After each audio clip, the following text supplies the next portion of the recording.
Shohei Ohtani returns to the mound he's very familiar with at Angels Stadium for the first time since 2023. This time, he's wearing blue and facing his former team in Anaheim. This is MLB Game Night. When that final out is made, you know it's time for Locked On MLB Game Night. All the post-game reactions to every game across the league, every single night, with insights only the hosts at Locked On can provide. Prepare to experience game day reactions like never before. Only on Locked On MLB Game Night. Your team every day. Welcome into another edition of Locked On MLB Game Night. Every game, every night. My name is Jon Frisch. I'm one half of Locked On Angels, a.k.a. Locked On swept the Dodgers 6-0 this season. With me is a man who can believe it's not butter. He's J.D. Hafron of Locked On Cardinals. Coming up on today's show, did the Milwaukee Brewers deliver Milwaukee burgers? Cade Horton, rookie starter for the Cubs, looks to continue his scoreless inning streak versus the Blue Jays. And Baltimore did what for the first time all year? We're going to get into that and so much more. But first, I want to thank our friends at Monarch Money. Take control of your finances with Monarch Money. Use the code LOCKEDONMLB at monarchmoney.com for 50% off your first year. JD, as one of the hosts of Locked On MLB Game Night, I'm going to pull rank a little bit and start us out with the Dodgers meeting the Angels for their season finale in Anaheim. The Angels have taken the season series. They won 5 straight coming into this one on Wednesday night against the Dodgers. This time, they're facing Shohei Ohtani, but it's the first time they faced him as a pitcher. Now, he's hit against them before, obviously, last season. Shohei had a 2.22 ERA and is 21-8 at Angel Stadium across his Angels career. And there was a lot to look forward to, including a World Baseball Classic rematch between himself and Mike Trout. No, by the way, Ohtani led this game off with a triple because he was the first batter in this game to do so. And he led off with a triple, first pitcher ever to lead off a game with a triple in the first inning. And that led to a single from Mookie Betts that drove him in, got the scoring started early. Will Smith hit a 2-run homer off your old friend Kyle Hendricks to make it an early 3-0 lead. And that was all before Ohtani even took the mound. Now, Trout and Ohtani did face off, and he struck out Trout looking in 2 at-bats. They faced off twice, and both those rounds went to Ohtani. I'd say that's impressive, JD, but that's all that Trout does these days. He'll take the walk or take a strikeout looking. I hate to say it, but I'm very frustrated with Mike Trout right now. And I love the guy. He's loyal, stayed with the Angels, and has been working through injury, but man, swing the bat sometimes, homie. You're killing me up there right now. He's driving me crazy. It ain't like he stayed for peanuts either. Don't give him too much credit. I mean, right. you guys paid him pretty good to stick around. Exactly. So Ohtani ended up with his longest outing so far this year. It was a 4 1/3 innings pitch on 80 pitches, but he left the game after a 2-run double from Zach Neto knocked him out. That brought the Angels within 1 run. It was 5-4, and it would stay that way until Angels center fielder Bryce Teodosio robbed Andy Pages of a 2-run home run in right center field. Amazing catch above the wall. This guy, he's not going to hit a lick, but if he can run out a double like he did later on in the game, it was an accidental double off the glove of first or third baseman Freeland over there for the Dodgers. And fun fact, this is the first time that Trout and Ohtani have both struck out 3 times in a game since the opening day of the COVID season 2020. So didn't happen very often, but it happened again in this one. Ohtani Cade 3 times at the plate in addition to Mike Trout. Now, taking you to the bottom of the 8th, where it was a bases loaded, 2-run, 2-out, 2-strike, bases loaded single from Logan O'Hoppe, who really needed this one to put the Angels up 6-5. And if the baseball script writers weren't trying hard enough, it was Kenley Jansen for the 3rd night in a row trying to close it out for the Angels. He gets the save. The Angels win the season series against the Dodgers 6-5. They have won 6 in a row against the Dodgers. They swept them in LA. They swept them in Anaheim. And that's it. That's all she wrote for this year's Freeway Series. So I am riding high right now, JD. What do you think? How are you celebrating, John? I mean, other than doing the show with me, what else are you going to do to celebrate a victory like this? So, I live in the LA area and I host karaoke night at two different venues, Thursday and Friday night. I'm going to be wearing my Angels hat this week just to rub it in a little bit. I'm going to march with my head held high as I host karaoke, and I don't care what a little they say. Cool in the Gang celebration, maybe to start right. the night. We like to do Paradise City when the Angels win at home. So that was a fantastic way to take the series. The Angels trying to be a wild card contender. And look, what's frustrating with them is that they have constantly beat teams like this. And now they're going to go to Sacramento, where they have beat up on the A's. They've beaten them, I think, 7 games so far this season. And it's just those lower tier teams that they can't seem to beat. So hopefully they can keep this momentum going, and hopefully it will lead them to something resembling a playoff spot, whether that's the 3rd wild card spot or getting close to it. So I'm riding high. I talked a bunch of trash on Locked On Angels, so head on over there tomorrow morning and you'll find me just, talking about loyalty and sticking around and helping the team that brought you up, turn the franchise around. I'm not talking about anyone in particular, JD, but it did feel good to get a win, even though Shohei Ohtani was on the mound. All right, I'm done. Rant over. Let's take it to the best team in baseball, because the Brewers delivered on their 12th straight victory. They get free burgers, JD. Well, not you and me, but Brewers and their fans in Wisconsin can enjoy free burgers courtesy of George Webb Restaurants. We've been waiting for that 12-game win streak all season. They finally got it done against the Pirates on Wednesday. So here's Chuck of Locked On Brewers, who's pretty confident that his team may never lose again. Yeah, I can see the Brewers finishing with maybe 118, 119 wins. They're not going to lose the rest of the season. Hey, everybody, Chuck Freeman, Instant Reaction, Locked On Brewers. I mean, this Brewers train it's unbelievable. But, I mean, it's just now expected that they're going to win every game, right? I mean, there was no doubt they were going to get the Burgers today for their 12th straight win. Even when it got down to 6-5, William Contreras is just an RBI machine these days. So much for the bad hand. And everybody in that lineup contributed.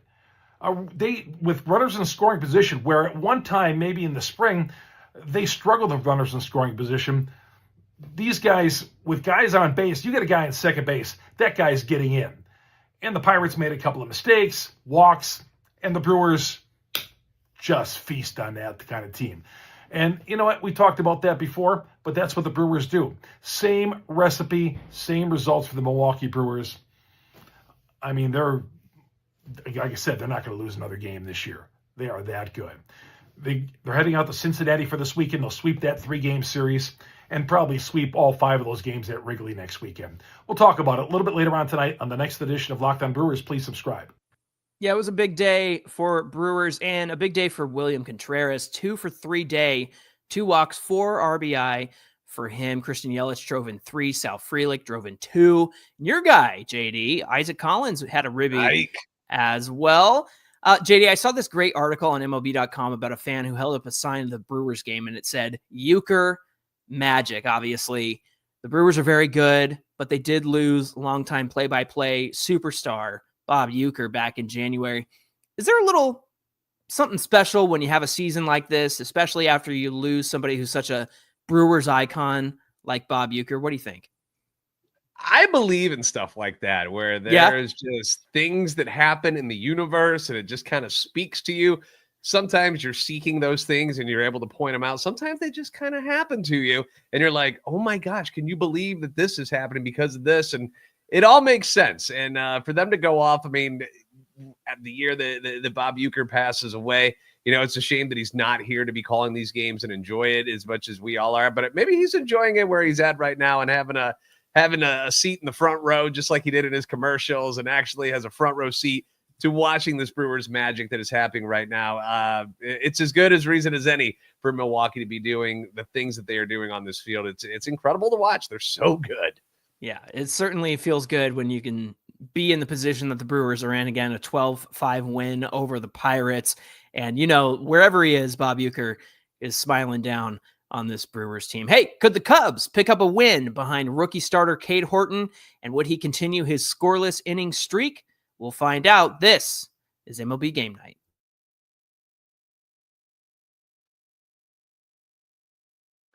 Today's episode being brought to you by Monarch Money. And have you ever wished that, managing your money just felt easier? I mean, who does it, right? With Monarch Money, it actually can be easier for you.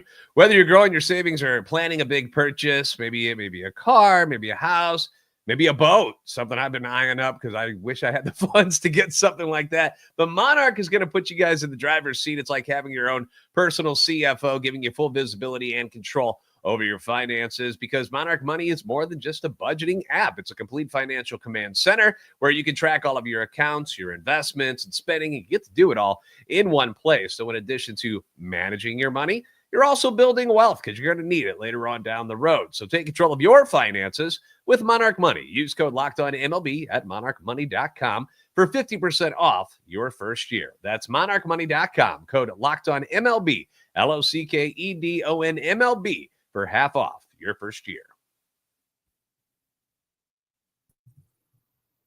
Back here on a Locked On MLB Game Night, and we're taking you to Toronto, north of the border. The Cubs offense, they've been really struggling lately, JD. They dropped the first game of the series against the Blue Jays in Toronto last night, but they send Cade Horton to the mound, who entered Wednesday's game with 4 consecutive scoreless starts, totaling 22 2/3 innings pitched. Could he keep it going and help the Cubs leave Toronto with a win? Here's Sam Olber of Locked On Cubs on the Young Guns, who led the way. All right, nice bounce back win for the Chicago Cubs, led by the young guys, Cade Horton and Matt Shaw. I'm Sam Olber from the Locked On Cubs podcast. Cade Horton was spectacular once again on Wednesday night in a big test, a really difficult team to play on the road. 5 2/3, 8 Ks, 1 earned run. It was an inherited run. He was awesome in this game. Matt Shaw had another home run. The young guys lead it. It was a really nice win for the Cubs, and they hit the ball a little bit better than the 4 runs that they scored. So give them credit there. Maybe those are good signs. Unfortunately, tonight's mood changed when Miguel Amaya went down. 8th inning. First base, he kind of just rolled his ankle, but his whole leg made a motion. He had to get carried off the field. He was crying. It was a really tough scene. His first game back from the 60-day IL, and he goes down with what looks like a pretty serious injury. So get well soon, Miggy. Hopefully the Cubs can rally and get it hot for him. But nice win for the Cubs today. Wow, a series win would be fantastic tomorrow afternoon against this tough Blue Jays team. Yeah, Sam's going to be looking for that series win. Really unfortunate for Miguel Amaya. He had an oblique injury, slipped on the first base bag after running down the line, and it took a little while to get him off the field, which is just super unfortunate. So thoughts go out to him. Cade Horton, as Sam mentioned, he extended that scoreless inning streak. It was 28 1/3 innings pitched before Andrew Kittredge allowed Vladdy Jr. to double in Andres Jimenez, and that was the inherited run he mentioned. But Horton has a 0.32 ERA in 5 starts since the All-Star break. He also joined my fantasy team today. In addition, the Cubs, JD, are calling up their number 1 prospect outfielder, Owen Casey, for tomorrow's game against Toronto, who he himself is Canadian. So that's going to be exciting for him. Listen to this. In AAA this year, 290 average, 388 on base, 571 slugging, a 959 OPS, plus power, takes his walks, does strike out somewhat. Is this the something/anything that Sam was looking for just one night ago to help shake up this Cubs offense? What do you think? I mean, I guess you're at a point right now where you're looking for a spark, where the Cubs just feel like there's kind of in a lull at the moment, and just nothing's really clicking. PCA has just fallen off a cliff with his production. You're not getting the power from Tucker anymore. We had a question over here in the comments about whether or not it'd be smart for the Cubs to actually sign Kyle Tucker after this season. I tend to think that it would be a good idea because, history says he's supposed to be a really good hitter all the time. He's just having a tough go at it right now. I wouldn't say that 1 month should cancel out what he's done in his career, but it's something that they're kind of starting to freak out about. They didn't do a whole lot at the trade deadline to add any major pieces that I thought would make a difference to what they had already with them. And when your production's falling off from two of the guys that are supposed to be two of the big bats in the order, what do you turn to? You got to go to the farm system, I guess. You're not going to sign anybody off the street. So this is at least something that they're hoping will, light a fire under their butts moving forward. Yeah, and DeColdis Jenkins in our comments said something about not getting a legitimate starting pitcher at the trade deadline. To me, that seems to be the issue too, because you've got Cade Horton, who's emerged, but you just lost Michael Soroka, who you traded for. Wasn't the greatest trade acquisition, in my opinion.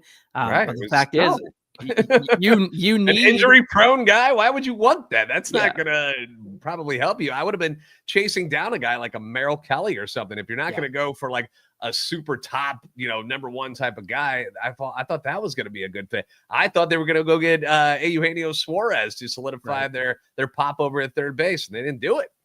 Yeah, so kind of some missed opportunities there. It'll be interesting to see, how this arrival of Owen Casey impacts the team. Hopefully he'll be playing in tomorrow's game. Let's take it to Cincinnati. The series is split at a game apiece between the Phillies and the Reds, but the Reds get Hunter Green back from injury. The former number 2 overall pick returns from a 2+ month absence with a right groin strain, and he's got to face the Phillies lineup.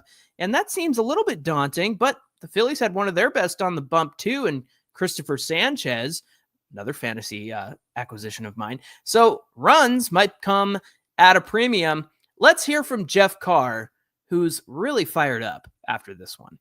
The ace has returned. The lineup's on fire, and the Cincinnati Reds, they take 2 out of 3 from the Philadelphia Phillies to get this big-time week going. What's up? This is Jeff Carr from the Locked On Reds podcast. I'm fired up because the Cincinnati Reds have played some inspired baseball these last 2 days. Quite frankly, they were just a couple of pitches away from getting a sweep of this series. The Reds played up to the Phillies level, and they took them down. Huge, huge game to see Hunter Green back on the mound. He was pitching phenomenally well, darting everything that he threw plateward, and he was absolutely mowing down Phillies hitters to the point that he was pitch efficient. Not because he was striking everybody out, but he kept them so limited in the pitches that they saw from him because his split finger's working. The rest of the league better watch out if this man got his split finger working, because you're not going to be able to touch him. And then in Miguel Andujar, oh, baby, what a trade he was. A grand slam, put him up 8-0. I'm so fired up. And now we got the Brew Crew coming to town. Watch out, Milwaukee. You got a buzzsaw coming at you. Uh-oh, some tough words there from Jeff Carr. He's excited about this 8-0 win over the Phillies. Hunter Green, 6 innings pitched, no runs surrendered, 3 hits and 6 Ks. And he mentioned the Andujar grand slam. And since he's become a Red, JD, Andujar is hitting .370 with 3 home runs and 8 RBIs in just 27 at bats. So Andujar has certainly paid off for the Reds. As for the Phillies, let's hear from Connor Thomas with his thoughts on a blowout loss in Cincinnati. The Phillies get smoked in the series ender in Cincinnati, and man, it's about time to just move on to Washington. I'm Connor Thomas, your host of Locked On Phillies, and tonight was just not a great game from the Phillies in any aspect. It was tight for a while there, though, and you got to give Christopher Sanchez some props. He was solid in his start, just fell apart at the end there, and the Phillies' offense was nightmarish in this series. You take out the 8th inning in Game 1, and the Phillies scored 1 total run in the series. Honestly, they only had 2 innings where they scored runs in the series, and one of them was last night when they were down significantly late and Bryce Harper went yard. The pitching wasn't great out of the bullpen. Jordan Romano gives up a grand slam. The defense wasn't great. It was just a miserable end to the series these last couple of games, and we're on to a series with the Nationals. The good news is that's a good opponent to make up time and games against. So we'll talk about it on the next episode of Locked On Phillies. Yeah, disappointing outing from Christopher Sanchez.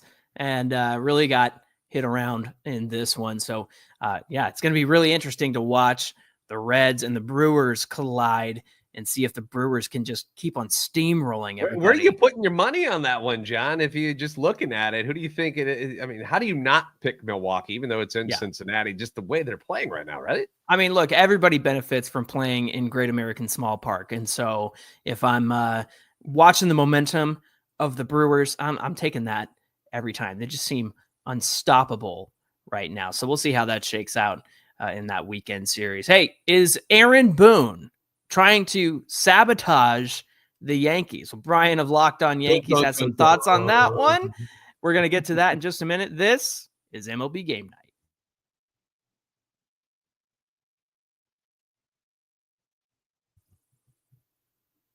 So everybody knows the Steinbrenners own the Yankees, but apparently they own the Twins too, because the Twins ownership just announced today that they won't be selling, but they'll be adding business partners to their ownership. So Twins fans, have a seat next to us Angels fans in terms of owners who said they would sell and then decided not to sell. Anyway, the Yankees, they've won the first 2 games of this series as they desperately needed to pick up some W's, and they always seem to do really well against Minnesota. They've dominated them over the last few years. And if they wanted another win, they'd have to battle a rain delay, and they'd also have to battle Twins starter Joe Ryan, who's having a fantastic year. And it was Joe Ryan who was impressive on the mound. The Twins ran away with this game 4-1. Let's hear from Brian of Locked On Yankees, who's got a question for Mr. Manager Aaron Boone after this loss prevents the Yankees from sweeping the Twins. Are the Yankees being sabotaged by their own manager? It certainly feels that way. I'm Brian McKeon from Locked On Yankees. We discussed it all week. The Yankees have painted themselves in a situation where they need to win these games. It's unacceptable to be losing games, and you had to sweep the series. Unfortunately, they don't, because the Yankee manager decides to not stick with Cam Schlittler, who's pitching well, but instead goes to not one of their top arms that are actually healthy and rested with the day off tomorrow. He goes to Yerry De Los Santos, who gives the game up. Yankees lose. Not a pretty sight. Joe Ryan did pitch amazing, but the Yankees should have won this baseball game, and it was lost due to the manager not being able to manage a bullpen. We'll discuss it all on Locked On Yankees. Yeah, just 5 innings pitched for Schlittler. Excuse my language there. And 86 pitches. JD, is there family show, John? I know. What am I doing? Is there a saboteur in New York? What do you think? I mean, is this where we're at now that Aaron Boone is purposely losing games by choosing the wrong arms in the bullpen? Is that where we're at conspiracy theory wise? I realize things have gone bad. Maybe he's just stupid. Maybe that's what it is. And he just isn't a very good manager anymore. I mean, they've been trying to find reasons to get rid of him for a very long time. And if this doesn't go, like if it doesn't turn around and go the way they expected it to go, this has to be it, right? Like he has to be gone after this year if they don't pull this off, right? I suppose. I mean, it's hard to argue with the fact that he was just in the World Series and brought his team there last year. But you know how the Yankees roll. You know how the Steinbrenners are. So it'd be interesting to see how that happens and unfolds in Yankee land. Let's take it to the land of Cleveland. Marlins and Guardians collide in Cleveland for Game 2. Guardians picking up the win on Tuesday night. This time, the Marlins offense poured it on Guardians pitching. Marlins Jacob Marcy had a huge day at the plate, a 7 RBI day with 2 home runs and a double. He came over in that trade that sent Luis Arraez to the Padres. That freaking Padres system, man. They just got player after player after player, and they dealt more. Yeah, and so they're not afraid to deal, which I love. So Justin of Locked On Guardians gives you everything you need to know from the losing side in Cleveland. You know about the Guardians and Marlins game on Wednesday night is that Gavin Williams started. Austin Hedges finished the game, and he was the best pitcher in the game for Cleveland. It's Justin Ladd of Locked On Guardians. Gavin Williams coming off a almost no-hit performance last week. 6 days between starts, 120 pitches, tagged for 4 runs in the first inning. The Guardians never really recovered. Gabriel Arias did hit a game-tying 3-run homer. Looked like that was going to change the tide of the game a little bit, and then no pitcher had it for them tonight. And there was no more runs after that, so Austin Hedges ended up ending the game as the pitcher. The Guardians had nothing offensively against Yuri Perez except for that 3-run homer. Kwan had a leadoff home run. They did need that from Stephen Kwan, who got that going, and hopefully he can parlay that in a little bit more because they're going to need him to be better going forward. And the Guardians will have to scoreboard watch on Wednesday night and hope they get some help from the Twins. They got no help from the White Sox, and they have to need a big start from Tanner Bybee on Thursday to finish this series off with a win and save the bullpen. Tune in to Locked On Guardians for more. Yeah, 13-4 in favor of the Marlins. Again, that Jacob Marcy had a huge day at the plate. Let's turn it over to the Braves meeting the Mets in Queens. A night after Pete Alonso becomes the franchise leader in home runs. They dropped this one 11-6 to the Braves, and Chris Schubert of the Locked On Mets postcast, he's none too pleased with how the Mets handled their business against the Braves in Wednesday night's loss. I mean, at this point, what more can you say? Another game for the New York Mets and another meltdown from their starting pitching. This time, it was all reliable. It's the guy that the Mets have counted on all season long to be that consistent starter that goes deep into the games. It was David Peterson allowing a 9-run fourth inning that allowed a Mets 6-run lead disappear. The Mets being a magician tonight, David Copperfield, the disappearing act. This time, it was a 6-run lead, the third straight game for the Mets where they've blown a lead of 4 runs or more. And right now, their rotation is just unserious. It is an unserious rotation to try to compete for a wild card spot. It is an unserious rotation to try to compete for the NL East. It is an unserious rotation to try to make a run in the postseason. Unserious across the board. The last turn through, so since David Peterson threw 6 innings against the Guardians his last time out, not a single Mets starter has completed 5 innings. That's not going to work in this league. It is not going to work for the New York Mets to hold on to that last playoff spot in the National League. They have to find some consistency. Maybe Nolan McLean can provide some of it. He cannot provide all of it. The Mets need answers, and they need them in a hurry.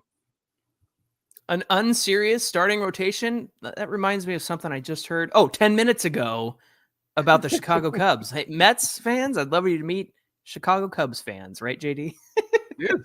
New York down bad right now. Chicago's unhappy. I mean, Dodgers are getting swept. If you're in a major market right now, you better look out. You're in trouble.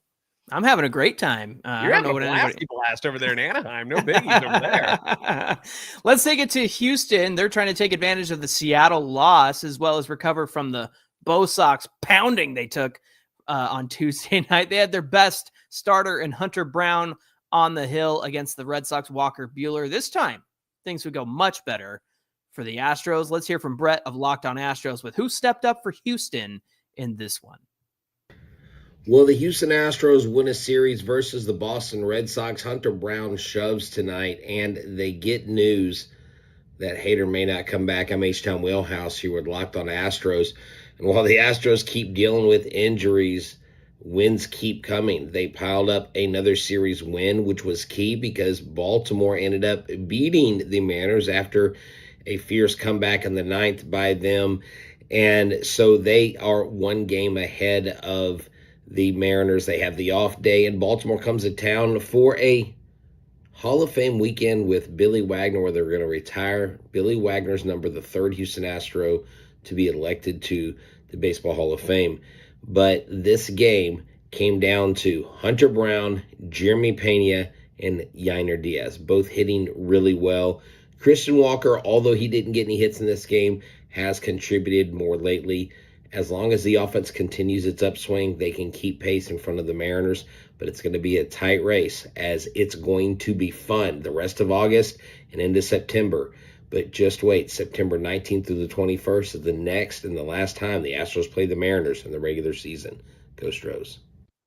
It's going to get intense in the AL West, especially if the Angels keep sweeping everybody, JD. Yeah, right. That's not going to happen. The Nationals and the Royals met for the series finale. They salvaged a series win against the Royals. They got the Royals closer, Carlos Estevez, in a tied top of the 9th. Nathaniel Lowe had a grand slam in this one. C.J. Abrams also launched his 16th home run of the year. For the Royals, it was the Pasquatch again, clubbing a 3-run home run and driving in 4. Bobby Witt Jr. goes 2 for 3 with 2 RBI and 2 runs scored in the losing effort. But as a former Angel and somebody who watched Carlos Estevez, never send him in a tie game. He can do save situations only. It's in his contract. He wants green M&Ms in his dressing room, and he wants to save situations only, my friend. JD, take us to the Tigers and the White Sox meeting in Chicago. The rubber match between these two teams. Tigers took a close one, 2-1 on Monday. White Sox put up 9 against the Tigers, 6 on Tuesday.